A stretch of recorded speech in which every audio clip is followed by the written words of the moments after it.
Hello. Welcome back. Welcome back. We never say welcome back to I'm still here anymore. Oh. That's because there is an intro. But it just feels a little different. Remember that? Yeah, and the song is a lot shorter at the end, too. Did you know that? Mm-mm. Yeah, it's a lot of you just talking and then like 2 seconds of the song. Maybe we can bring this song back for 2025. Yes. It'd be fun. Yeah, I almost forgot to do a podcast this week. Oh, okay. I've been so kind of just in all the way with the 5 to Thrive challenge. Yeah. So there's so many moving parts to that. Mm-hmm. And of course, I never do anything way ahead of time. So I'm usually just trying to keep up with what's going on. And then I was like, oh boy, we need to do a podcast. Yeah, I forgot about it all, too. Because we've spent so many hours on the challenge. Yeah. Which is coming out soon, the 13th. Yeah, the 13th, yep. So it's going to be awesome. It's going to add a little challenge in your life in a bunch of different areas. And it'll be worth it. Yeah, and we'll give you a couple ways to sign up. You can sign up. We can probably put a link actually in the notes down below. And then also, it's on Instagram. So if you follow me on Instagram, you can find it there. And also, if you just join, you can sign up for our email list and go to the website and do it that way, heatherjost.com. So, yeah. So, I thought, I've been thinking a lot because the challenge, just kind of the way we're just thinking about things. I thought today that I just wanted to talk about 5 things I wish someone would have told me early on. Mm-hmm. Because our whole premise for kind of all the work we're doing is to be able to get information out to people when they need it, right? Because I didn't have that information. Mm-hmm. And so, yeah. And when you say early on, you're talking about after you've been diagnosed. Yeah, just those first couple of weeks or whatever that looks like at this point. Mm-hmm. I think it can vary a little bit. But it doesn't matter if you're in that for a day or a month. It's very challenging, Yeah. And even coming up into it, kind of when you're doing that testing and you're, maybe something's been identified and they're trying to figure out what it is or whatever. It's really a challenge, So. And which is why we made the 5 to Thrive guide to start off. Is to try to get that. Yeah. It's why in writing for somebody. Yeah. Right? Okay. So the way the different phases of the 5 to Thrive guide are, because even though this time period can be so short, it is very impactful. It's your whole life. It's your whole life, and it's what I kind of always go back to. It's the things I've forgotten the least, how I felt during that time, even more than all the treatment and the transitioning, into the next steps and things like that. It was really just that unbelievable fear, which is number 1. It's going to be scary. Like, it is. Cancer is a word that we have been taught to be scared of. Yeah. But, I mean, obviously, they know it's scary. I don't think you would have to be told it's going to be scary. It's going to be scary, and that's okay. It is okay. That's normal, I should say. Yeah, so let's normalize the scary part of it. I remember feeling so alone, and my thoughts being all over the place, and just being, even if I was in a room of people, so isolated, I think our age didn't help us there. No, I'm sure not. In other ways, it did help because of the amount of things you could go through and all that. But in that instance, the alone part about it, some of it was age. Yeah. Looking back. But it's just very isolating. Yeah. And right at the beginning, you kind of take all of these support systems, all of these things that you have going on, and you just go, I don't know how any of that works anymore. I don't know just, I don't know what the future looks like. And it is such a challenge to be in that space. In another instance, it doesn't matter if you're 70, 60, 50, 20, you're going to have so many things even during the diagnosis period. Mm-hmm. You know how that took days, a couple of days of the diagnosis. Everything's going to be brand new to you. So it is going to be scary, and you are going to feel alone, even if you are regardless 65. Of your age. Yeah, that part doesn't matter because it's all brand new to you. Right. And scary and alone. Right. You're right. And even, I just kind of kept feeling like it can't get worse, and then it could. We were on a roll there. We were really on a roll where everything that we wanted to go a certain way. We always knew we were very, I don't know if it was just the way we'd been prepped or whatever, but we knew what the outcome was that we wanted. We were prepped. Yeah, we were prepped. And then well, it could be this or it could be this. But, and it was always the worst thing. Yeah. And that was I don't even know, 8 appointments in a row is wait, what? Again? How can it be the worst thing? Yeah. Ugh. Yeah. That's where I would also challenge you not to be getting too much information right at the beginning, because when you're knowing always what the worst thing is, it's really hard, right? Yeah, and we never, believe it or not, I mean, you probably do believe this if you've been listening to us, we never asked for what's the worst thing, what's the best thing. We never went, lay it out for us. No. What? And I know some people do and want to know that information. I don't understand you. But people do that. We never did that. We were just consuming what they were saying and not even asking those questions. They felt they needed to tell us that. I think so, very much. Mm-hmm. I mean, and I remember a surgeon we had met with, before we even knew what stage it was, he felt the need to go through the stages. He was actually trying to do it to bring us hope. Yeah. But he actually shook his head when he got to stage 4 and said those aren't so good. Yeah. I'll never forget that. I couldn't, and it was one of the things that came right back to me. At the moment it wasn't hugely impactful. No. The next day, yeah, when I found out that you're stage 4, wait a minute, that guy before just shook his head, didn't even have words for it. Yeah. That's the impact. And, yeah. But despite all that, I'm still here. So I just want you to recognize that it is really scary. Yeah. At the beginning. And for almost all of this, not the test you were doing, that I was sitting right next to you, and you're still alone.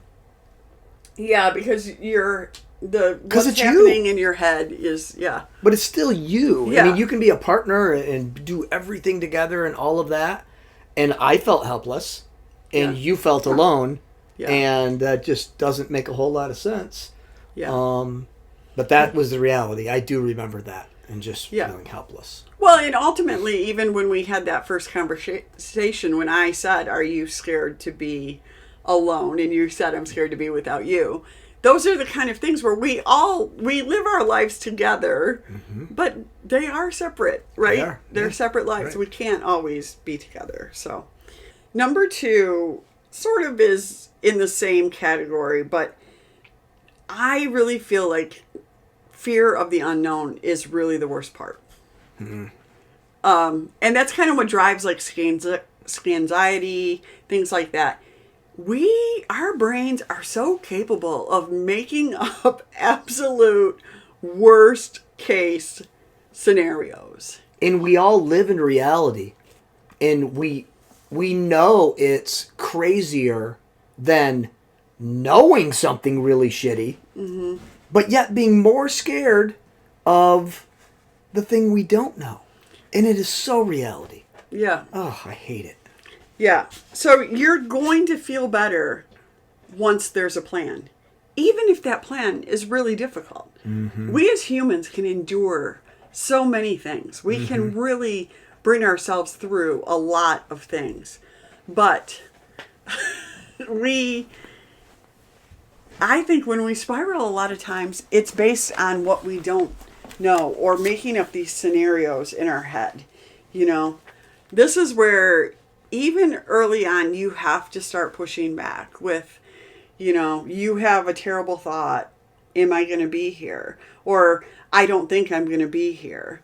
Normal thoughts. But also you can push back to say, how do I, what supports that? Or I have just as good of a chance of being here as not being here. Or statistics don't apply to individuals in the same way, right? So all of these things, you kind of need some ammunition to fight back against that stuff. 1,000 times a day. Oh, so many times Maybe more a day. than that. Yeah. And as with anything, it's really, really impossibly hard in the beginning. And that's what I keep hearing from you is, you just do that. But in the beginning, you don't even believe it. No, well, you don't. That's the other thing. I think I spent so much, I don't know how much time, but I remember thinking, how can I have stage 4 cancer? Like, I'm not even sick. No. I feel fine. Yeah. Or could this possibly be the worst mistake ever? Could this possibly not be true? Yeah. Could they be wrong? All of those things you're really dealing with. And I think as you come through that process of figuring out, where the cancer is, what it's all of, staged, all of those kind of things, you realize that it does feel 100 times better when you go, okay, I'm going to do this. This is what, this is what which is crazy. Is. Yeah, because they finally told you have stage 4 cancer. It's in multiple places all over your body. We're going to start treatment that's going to make you horribly sick and you feel better. Because you're like, makes no sense at all. At least I know. I know. I know. It's absolute 100% truth what you're saying right now. And it just doesn't make sense. We are, though, so scared of the unknown. Yeah.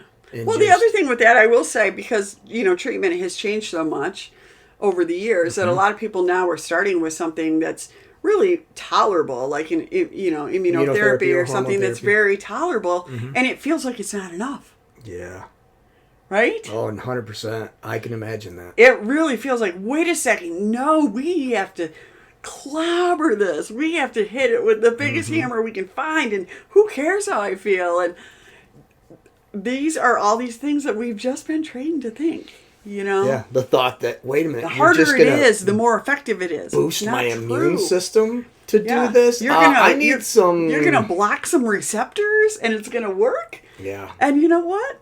It does. It is. It works way better. It's great. Than throwing every chemical at it. Yeah. So, during that time, I feel like that's when you can start to really think about, you have to start kind of slowing your thoughts down, what is being said, challenging those thoughts. We're going to talk about that more in the 5 to Thrive challenge also. So, which is part of the challenge, yeah. Yeah. Number 3, people are going to say terrible things. Especially during these early times when you don't know what's going on yet. So people just vomit out of their mouth words because they don't know what to say. And like, for example, what are you talking about? They're not going to say you're a piece of shit. That's no. Not things like that. Things like, oh, my aunt had cancer and she lived. Whenever there's a D on the end of that, you go, stop, please. I don't want to hear about somebody who died of cancer, or, oh, so-and-so, I know somebody who ate only asparagus and they're still alive. Or, are you just going to spend all of your time with your kids? Or, like, they think they can ask you every question in the book, are you going back to work? Or you shouldn't? Are you this? Are you... There's a lot of weighing in on your life, I feel like, that is just horribly uncomfortable. And I feel like you have every right to say, please stop. I think I got good at it really quickly. But also I think I'd probably be even more bold now than I was then. You think? Yeah. So, Yeah. yeah. And just also the other thing with that is everybody processes this stuff differently. So like some people are going to want you to tell them all about it. You don't have to. Some people are not. Some people are going to avoid you because they don't know what to say. It is what it is in the beginning. Mm-hmm. Some things I did find that it felt better to me once I had like kind of been in the room with people that I was going to see on a regular basis a couple of times. Yeah. Right? Like I had to get past those initial people looking at you with, these puppy dog eyes and things like that. It's terrible. Yeah. Yeah. So the terrible things they say are not terrible things. What they're saying, they're terrible because of the situation. And it's just not something that's going to strengthen your... Yeah, and it's also, a lot of times mindset. It's just like, tell me you're sorry. Like, we're all sorry. Don't feel that you need to add a bunch of... It's okay to go, man, that sucks. Yeah. That sucks. Yeah, or I have no words. Yeah. I'm thinking of you. Yep. Those are the kind of things, that's where I have changed how I address hard situations with people versus trying to just blabber on about... People do it to try to relate, but oftentimes it gets really ugly. Yeah, and people are used still today. It's not that scenario or those types of words. They're not saying that to you anymore. Yeah. It's now it's those trigger words that you have, like fight. Yeah. Those kind of things. And you, more times than not, just calmly correct them. Yeah. And they go, what? Yeah. It's interesting that you brought that up, because that's actually number 4. Oh. Look at sorry. you. Well, I was just going to say, number 4 is there is not one correct way to do this. Yeah. So if you feel empowered by saying, I'm going to fight, and this is, we talked about killing cancer. Mm-hmm. I feel like killing cancer and this whole warrior fighting thing are kind of in 2 different camps. Whatever feels good to you. Yeah. You can use that terminology. Use whatever feels good to you. But likewise, if people are saying things to you that don't feel good to you, you can stop them. Yes. You know what I mean? Mm-hmm. You can say, I don't want to fight this. I want to heal my body. That's fine. I'm working. You can work from whatever angle you want to work from. You can be the queen of the pink or never wear pink again in your life. Yes. It's exactly. Up to you. So, yeah, you get to choose how you want to do it. And I would tell you, I think one of the things that I did really well was that I did listen to my intuition. And I think it's probably... You don't think so? I think you learned how to do that. I think you were bad at it. Okay. And regretted it over and over and over for not following your intuition. And we talked about these after they happened and stuff, and it pissed you off. And there's a lot of early scenarios in this where I know you never said, I wish I would have. But we would talk about the words that people said, for example, or their actions, and you knew. Like you knew it, and you didn't take action. And that's, I think, when you learned, all I got to do is put a stop to it. All I got to do is say this.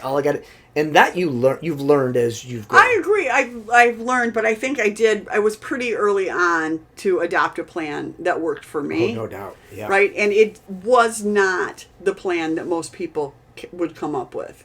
It was shutting people out. It was, you know what I mean? It was doing some of those things.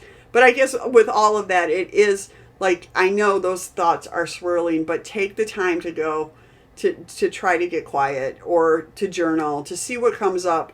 Just listen to the ick thing. The ick thing means no, that doesn't work for me.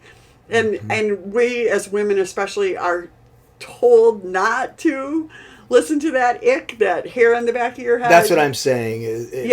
I think with you. Yes. Yeah. So listen to the ick, feel it, and go, wait a second. What is that trying to tell me? And it's okay to oh crap, I should have, or I wish I would have. And then the next time, step up and do what you know is the right thing that's going to make you feel the best, and it's going to put you in the right mindset. And right, and that's how, I mean, intuition sometimes is, I guess, a still small voice, but a lot of times it's oh, wait a second, that did not sit right with me, and I need to do that differently. So, you know, you can choose your path.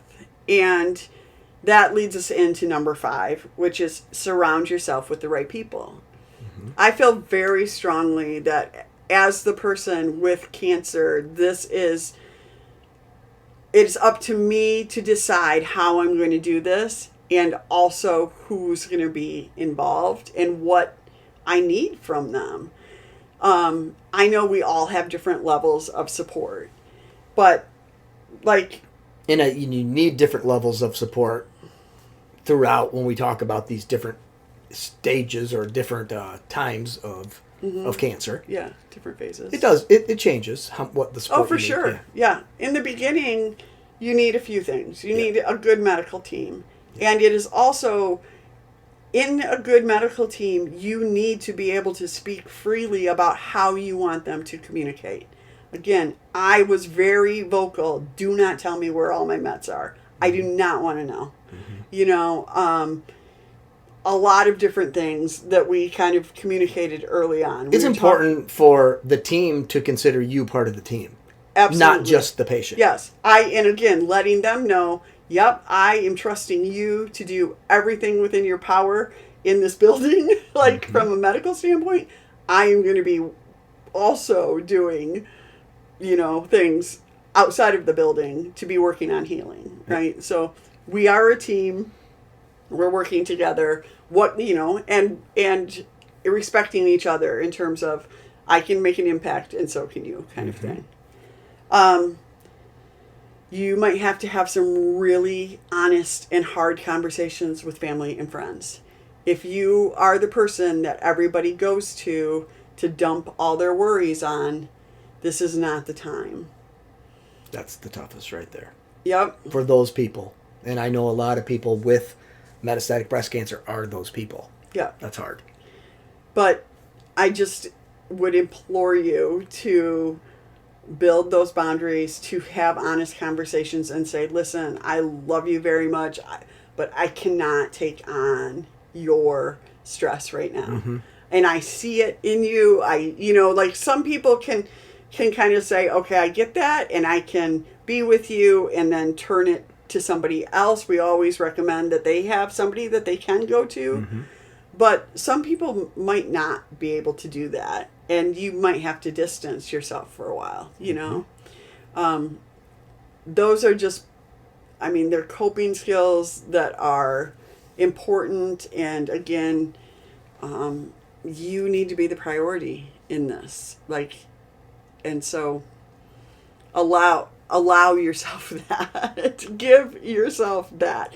I generally, when I start to say this to somebody who is in that situation, the words are coming back at me faster than I can even finish my sentence, because it feels so uncomfortable to them to maybe make somebody else, do something that they're not used to doing, or to advocate for themselves as a person, Yeah, if you're not willing to make you the center of the universe, then that's really tough. Yeah.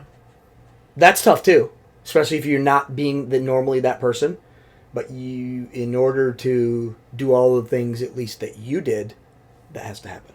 Yeah. That doesn't mean the rest of the world goes away. No, and it doesn't mean 24/7 either. It does. I think the boundaries in terms of please don't dump your stress on me is 24/7 for a while at least. Yeah. But the other things, the caregiving type of things, I still was a caregiver to Sydney most of the time. Also, I recognize that I am not the only one who can be her caregiver. She's fine. So it is kind of... We didn't know that then. No. We didn't know that then. We felt bad sometimes about, her staying with, grandparents or stuff too much, or even the babysitter, or that we felt. I mean, you're a new parent. We didn't feel great about that. We learned later. Oh my Lord, it didn't freaking matter. Such a non. In fact, yes, I think we've even talked about this before too. Like, it probably, this kid, she is the most independent, capable person. And I just go back to her just kind of doing her own thing when I was laying on the couch. Yeah. So, and then also, I think, look for the people, when you're talking about surrounding yourself with the right people, there's going to be people who you maybe didn't know well, who are going to be the ones that provide an unbelievable encouragement every time you see them. Like, always know the right thing to say, or step in with just the thing you really need, or whatever. Say yes to those people. Build those bonds. Allow that to happen. Being able to be on the other side of it. I was so appreciative of like little things that happened at that time, but now I love to be able to give that back in a, you know, in a way that I go, I know that's impactful, you know. So yeah, those are the 5 things I wish that somebody told me early on. Yeah. So yeah, more stuff's out there now, obviously, just with the internet, but still not succinct, and not, it's too many pamphlets. There's too many pamphlets. Well, I think the thing for me is that there's so much focus on the medical part of it, and that's fine. I understand that. But you also are trying to live. And I think that's why I've been so drawn to saying living with cancer. Like, your life doesn't stop. You're still trying to live this life. And the goal, that's what you want, right? More than anything, when you find out you have cancer, is to live. So we have to focus on what are the ways that we can support people in doing that, and not just consider, you know, the medical part of it. So yeah, and hopefully there's people in your life doing nothing but considering the medical. Absolutely. That's yay. Do it. Having my oncologist say, like, I know how cancer works. Like, it, you know, that was like, oh man, you're the one then. Like, I mean, for many reasons, but also being able to articulate, like, listen, this is my job. I'm going to take this on, and I'm going to, you know, I'm going to use all of the knowledge and experience and everything that I have. And she's the one that kind of set you on the path of, but you have a job. Yeah.